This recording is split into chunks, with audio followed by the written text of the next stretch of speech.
નમસ્તે ફ્રેન્ડ્સ, હું શ્યામ રેલવાણી, એક સેબી રજિસ્ટર્ડ રિસર્ચ એનાલિસ્ટ. તો ફ્રેન્ડ્સ, આજનું માર્કેટ ક્લોઝ થઈ ચૂક્યું છે. તો ચલો બિલકુલ સિમ્પલ રીતે જોઈ લઈએ ચાર્ટ ઉપર કે આજના દિવસમાં નિફ્ટી અને બેંક નિફ્ટીએ કઈ રીતે મુવમેન્ટ આપી અને કાલના દિવસ માટે આપણે કયા કયા ઇમ્પોર્ટન્ટ લેવલ ઉપર નજર રાખી શકીએ.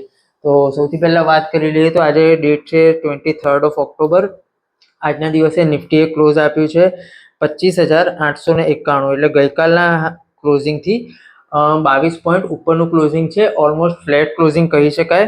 હવે વાત કરી લઈએ કે આજના દિવસમાં નિફ્ટીએ કઈ રીતે મુવમેન્ટ આપી. તો સૌથી પહેલા સવારે આપણે અગર વાત કરીએ તો એસજીએક્સ નિફ્ટી, માફ કરશો, ગિફ્ટ નિફ્ટી 300-350 પોઈન્ટ જે છે પ્લસમાં ઓપનિંગ થવાના ઇન્ડિકેશન બતાવતા હતા. કેમકે ઓવરનાઇટ જે છે એક ન્યૂઝ આવ્યું હતું કે ઇન્ડિયા અને યુએસની વચ્ચે ટ્રેડ ડીલ થાય એની શક્યતાઓ ખાસી વધી ગઈ છે અને માર્કેટમાં તો ટ્રેડ ડીલના પર્સન્ટેજ પણ ફરતા થયા હતા. પણ અત્યારે જોવા જઈએ તો જ્યાં સુધી ઇન્ડિયન ગવર્મેન્ટ અથવા યુએસ ગવર્મેન્ટ તરફથી કોઈ પણ ઓફિશિયલ એનાઉન્સમેન્ટ ના આવે ત્યાં સુધી આપણે ન્યૂઝને એઝ અ રૂમર જ ટ્રીટ કરીશું. તો જે રીતે sentiment wise GIFT Nifty 300-350 point પ્લસનું ઓપનિંગ બતાવતું હતું, પણ બજારે જ્યારે એકચ્યુઅલ ઓપનિંગ આપ્યું તો એ 150 થી 150 પોઈન્ટની આસપાસ પોઝિટિવ ઓપનિંગ આપ્યું. અને આપણે જે રીતે છેલ્લા 2 થી 3 દિવસથી વાત કરીએ છીએ કે માર્કેટને જે છે નિફ્ટીને 26,050 થી લઈને 26,250ની રેન્જમાં એક રેઝિસ્ટન્સ ફેસ થતું જોવા મળી શકે છે.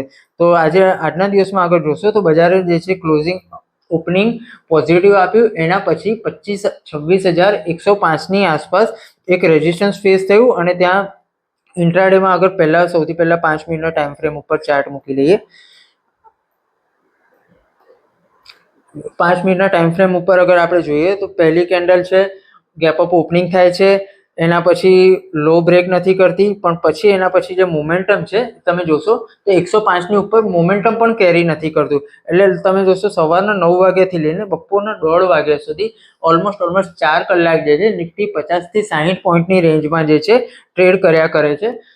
નીચે 26,000ની પણ તોડતું નથી અને ઉપરની તરફ 26,100 પણ તોડતું નથી. એ 100 પોઈન્ટમાં 80 થી 90 પોઈન્ટની રેન્જ દરમિયાન ઓલમોસ્ટ 4 કલાક વિતાવ્યા પછી નિફ્ટી 26,000ની નીચે એક બ્રેકડાઉન આપે છે. હવે બ્રેકડાઉનમાં અગર જોવા જઈએ તો એનું રીઝન એ પણ હતું કે આજે ગુરુવાર હતો, સેન્સેક્સના વીકલી ઓપ્શનની એક્સપાયરી હતી, તો એક હાઈલી વોલેટાઇલ મૂવ આપણે સવારથી એક્સપેક્ટ કરતા હતા, જે ટ્રિગર થઈ 1:30 વાગ્યા પછી. જેવું 26,000નું લેવલ તૂટે છે તો બેંક નિફ્ટી ગઈકાલના હાઈની આસપાસ એટલે 25,900-930ના ઝોનમાં એકવાર ટચ કરે છે, ત્યાંથી થોડુંક પુલબેક બતાવે છે, ફરીથી 26,000ના લેવલની આસપાસ આવે છે, પણ ત્યાંથી અગર જોઈશું તો એક શાર્પ સેલિંગ જે છે ફરીથી એક્ટિવેટ થાય છે અને નિફ્ટીને જે છે 25,870-890ના ઝોનમાં જે છે ક્લોઝ કરાવે છે. તો અગર જોવા જઈએ તો ઓલમોસ્ટ આજના હાઈથી 26,100ના હાઈથી 25,900 એટલે હાઈથી લગભગ 200 પોઈન્ટ જે છે આપણે ડાઉનમાં ક્લોઝ કરેક્ટિવ મૂવ આપીને ડાઉનમાં ક્લોઝ કર્યું છે આજના ઇન્ટ્રાડે હાઈથી. હવે જોઈએ આવતીકાલ માટે જે છે આપણે કઈ રીતના લેવલ્સ વગેરે નિફ્ટી પર ધ્યાન રાખવા જોઈએ અને આવતીકાલ માટે આપણો ટ્રેડ પ્લાન શું હોવો જોઈએ. તો જે રીતે આપણે વાત કરી 26,050 થી 26,250નું એક રેઝિસ્ટન્સ ઝોન છે, આજે પણ ત્યાં રિસ્પેક્ટ કર્યું. હવે આજની કેન્ડલનું જે હાઈ છે 26,104-105 એ થોડુંક ઇમ્પોર્ટન્ટ લેવલ બની જશે. બજાર જ્યાં સુધી એની ઉપર નહીં જાય ત્યાં સુધી આપણે બાય ઓન ડિપ્સનું વ્યૂ રાખવો જોઈએ અને ડીપમાં બાય કરવા માટે પણ જે ઇમ્પોર્ટન્ટ લેવલ આવે આપણે ત્યાં બાઇંગનો વ્યૂ રાખીશું. તો માર્કેટમાં સૌથી પહેલું જે બાઇંગ માટે ઇમ્પોર્ટન્ટ લેવલ તરીકે વર્ક કરશે એ છે 25,650 થી લઈને 25,700નું રેન્જનું આ 50 પોઈન્ટની રેન્જ છે એ પહેલા સપોર્ટ ઝોન તરીકે વર્ક કરશે. અગર કરેક્શન એનાથી પણ થોડું ડીપ થાય છે અને એક સેલિંગ કન્ટિન્યુએશન રહે છે તો 25,350 થી લઈને 25,450નો ઝોન છે એ સેકન્ડ બાય ઝોન તરીકે આપણને જોવા મળી શકે છે. તો આપણા ટ્રેડિંગ પ્લાનમાં એ રીતે હોવું જોઈએ કે અગર કોઈને એન્ટ્રી લેવી છે તો સૌથી પ્રથમ 50% એન્ટ્રી 25,710 થી લઈને 25,650 થી 700ની રેન્જમાં થવી જોઈએ અને બીજી 50% એન્ટ્રી આપણી એક્ઝિક્યુટ થવી જોઈએ 25,350 થી 25,450ની રેન્જમાં. આપણે આ રીતે બે ટુકડે એન્ટ્રી કરી શકીએ છીએ અને પછી એના પછી જે પણ મોમેન્ટમ બને છે આપણે એને રાઈડ કરી શકીએ છીએ. હવે વાત કરી લઈએ બેંક નિફ્ટીની. તો બેંક નિફ્ટી પણ જે છે આજના દિવસમાં ગઈકાલના હાઈ ક્લોઝિંગથી 70 પોઈન્ટ ઉપર જઈને 58,078 નો ક્લોઝ આપ્યો છે. હવે બેંક નિફ્ટીમાં અગર વાત કરીએ તો બેંક નિફ્ટી જે છે એ આપણે આજના એના નવા ઓલ ટાઈમ હાઈ તરફ જોવા મળ્યું છે. બેંક નિફ્ટીનું આજનું જે ક્લોઝિંગ છે એ એનું નવું ઓલ ટાઈમ હાઈનું ક્લોઝ છે. એની પહેલા અગર બેંક નિફ્ટીનું ઓલ ટાઈમ હાઈનું ક્લોઝિંગ જોઈએ તો પરમ દિવસનું લેવલ હતું 58,033 ની આસપાસનું. વાત કરીએ 20 ઓક્ટોબરે બેંક નિફ્ટીએ 58,033 નું ક્લોઝ આપ્યો હતો, જેનો નવો ઓલ ટાઈમ હાઈ હતો. હવે આજના દિવસે આપણે વાત કરીએ, આજના દિવસે પણ માર્કેટ ઉપરના લેવલથી કરેક્શન થયું છે, પણ જે ક્લોઝ આપ્યો છે એ નવો એનો ઓલ ટાઈમ હાઈ છે.